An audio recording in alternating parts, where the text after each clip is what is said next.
Hello, hello, hello. It's Jackie and welcome back for another episode of Q&A Friday, where I answer your health and fitness questions from my website at www.jackiefit.com and from Facebook, YouTube, and from my newsletter. So let's go ahead and get right down to it. I swear to tell the truth, the whole truth, and nothing but the truth about health and fitness. So here we go. I think we have some very, very good questions this week about how many calories to eat for weight loss and protein consumption. So let's get started. Megan wants to know, how many calories should I be eating to lose weight? Well, Megan, that's a very good question. And that really depends actually on how much you're currently eating. So my recommendation for you is, if we're going to determine how many calories you need to lose weight safely and effectively, and that would be safely and effectively means 1 to 2 pounds per week is a good permanent sustainable weight loss rate. Okay, the first thing we need to know is how many calories you're actually already consuming. So my recommendation, and I'm going to use the F word here, okay? The F word being food journal, okay? If we want to know where you want to go, we got to know where you're starting from, all right? So my recommendation is for 4 to 7 days, keep a food journal of everything you eat and drink, okay? And this is so easy to do now, you guys. All you have to do is go to MyFitnessPal or My Net Diary. Those are two really good food tracking apps that you can just download to your smartphone. And these things are so amazing. They will totally track all of your calories for the day, how many grams of protein, carbs, and fats, and sodium, and calcium, and fiber, and everything else you want to know. Every food under the sun is in this program. It's awesome. So if you're worried about, well, I ate lunch at Subway and I don't know how many calories I ate, I guarantee you it's probably in the food database, okay? So that's step number one, is get a good picture of your weekly caloric consumption, okay? So you have to see where you're starting from. After that, as a very, very, very general rule, most folks will maintain their body weight on 14 to 16 calories per pound body weight per day. Okay, so very easy math.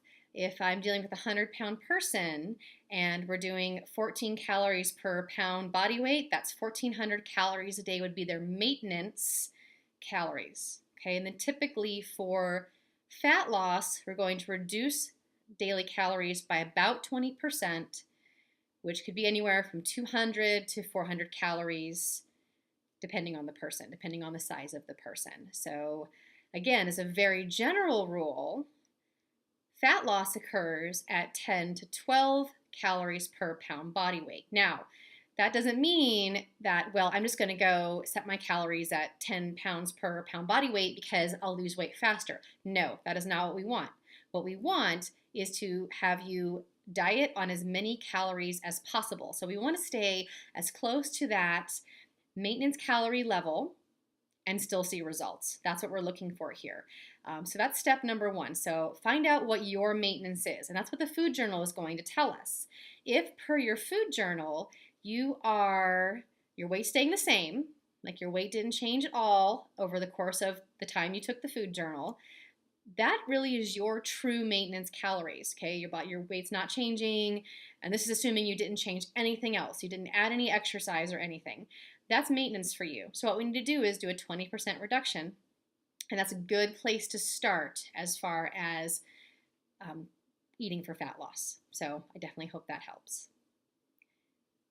Okay, next we have a really good question from Sarah. Sarah wants to know how many grams of protein she needs to eat for exercise to build muscle and maintain muscle. And this is a really, really good question because I think there's a lot of misinformation out there when it comes to protein. How much protein should I eat? Is it going to damage my kidneys?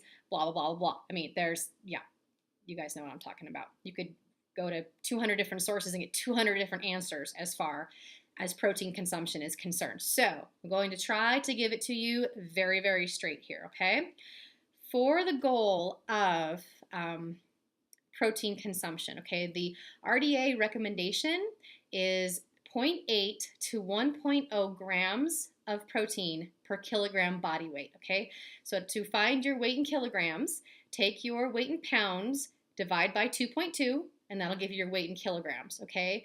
Then multiply that weight in kilograms by anywhere from 0.8 to 1.0, and that will give you your grams of protein you should be consuming per day. Now, I personally think that this number is going to be pretty low. And the American College of Sports Medicine actually agrees that if you are an exercising individual, you're going to need more protein. So what that looks like is, let's say you're an endurance athlete. Now we're looking at 1.2 to 1.4 grams per kilogram body weight. Or if you're a strength athlete and you're lifting weights, you need to take that up to about 1.6 to 1.7 grams per kilogram body weight per day. Protein consumption, okay?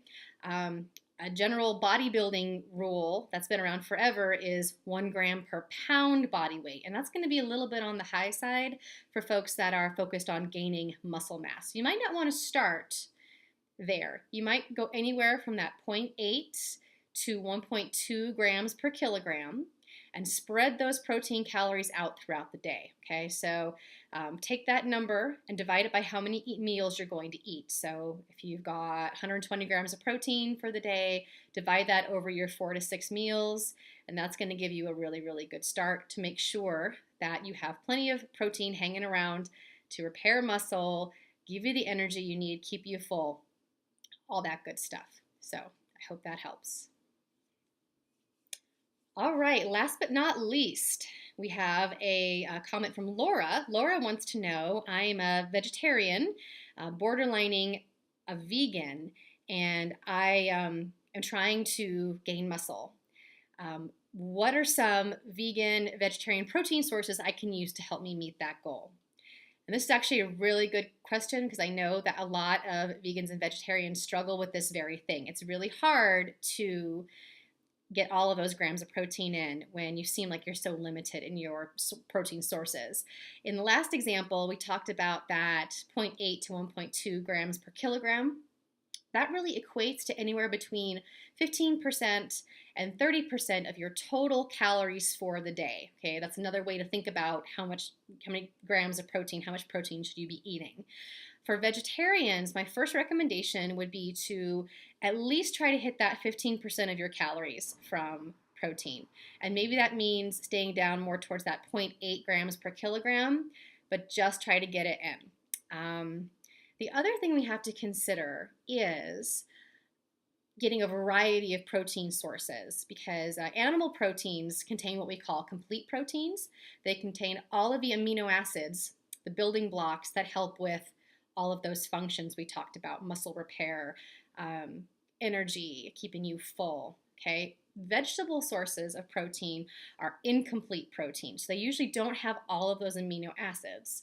So in order to get all of those amino acids, we need to eat a variety of protein sources throughout the day, if that makes sense.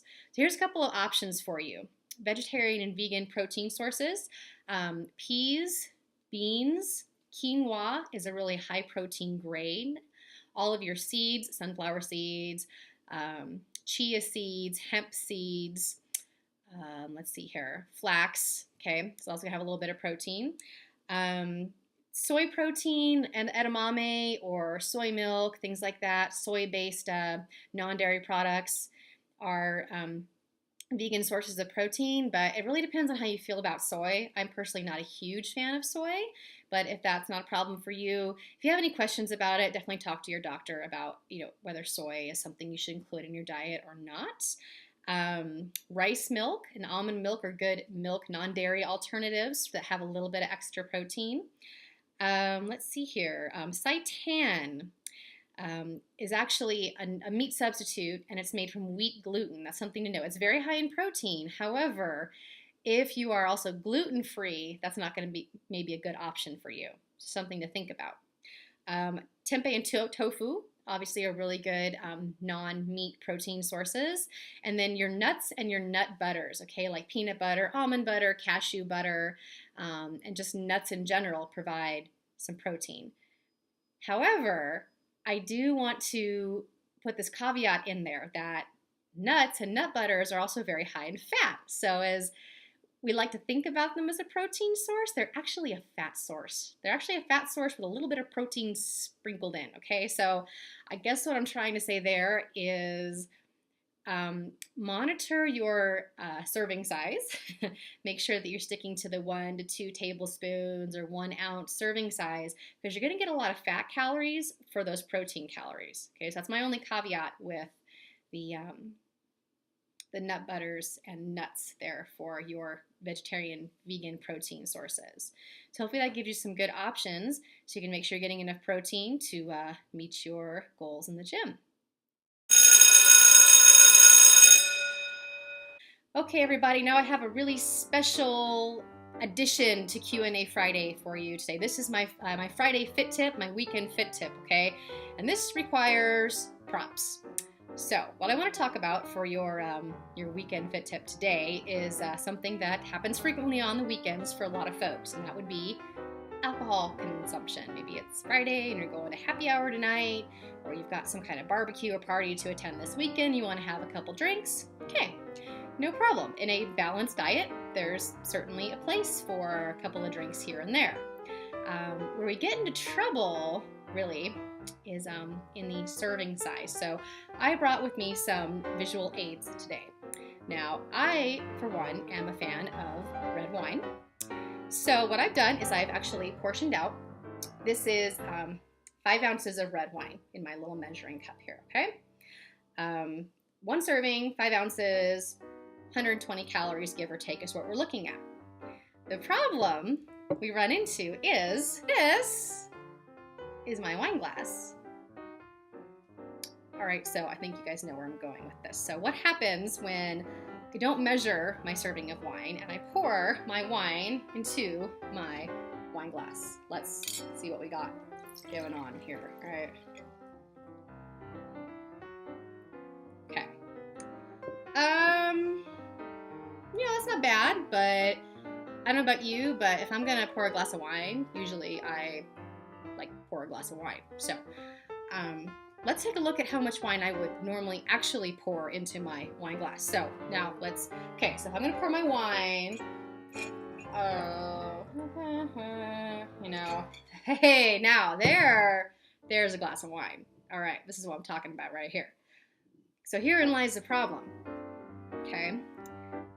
It's just 1 serving, right? I have clients tell me all the time, but I just had 1 glass. And my response is, well, how big was your glass? So let's do this. Let's take our wine and let's pour it back into our measuring cup. Oh dear. And then let's see where we're actually at. Okay, so I took my wine and now I'm at 8 ounces. All right, so that's like almost 2 times the actual serving size of a glass of wine. So this is where I get in trouble. So my point here is you can see how easily these calories can add up. A couple of these, all of a sudden I think I'm having 2 glasses when really I'm having more like 4. And then I wonder why I can't lose weight, or I wonder why my weight loss has stalled. And this is actually something that I talk about in my report, the 5 sneaky habits that are sabotaging your weight loss success. So if you guys haven't seen that, I'll put a link below this video. You can go download it. I think you'll be really surprised, but there's some really good information in there that will help you to meet your weight loss goals, okay? Maybe there's some little sneaky things that you're doing that you don't even realize you're doing. And this is one of them. This one is a really easy one to trip ourselves up with is, well, I only had 1 beer, or I only had 2 drinks. Well, was it a vodka soda or was it a margarita? Okay, big difference in calories there. So be informed as far as what beverages are lower in calorie, how many calories you're actually consuming when you're going out on your weekend or your Friday night, and just be conscious. Make a different choice, add some water in there, and make a deal with yourself. Okay, I'm gonna have just 2 drinks instead of 4 or 5, or measure it yourself with a measuring cup like I just did. So hopefully that was helpful information for you folks today. Happy Friday. Please leave your questions for next week below this video. Anything related to health and fitness. Let me know what's on your mind. Let me know what questions you have. I promise to tell you the truth about the science behind health and fitness. And I look forward to seeing your questions and seeing you next week. Have a great weekend. Take care.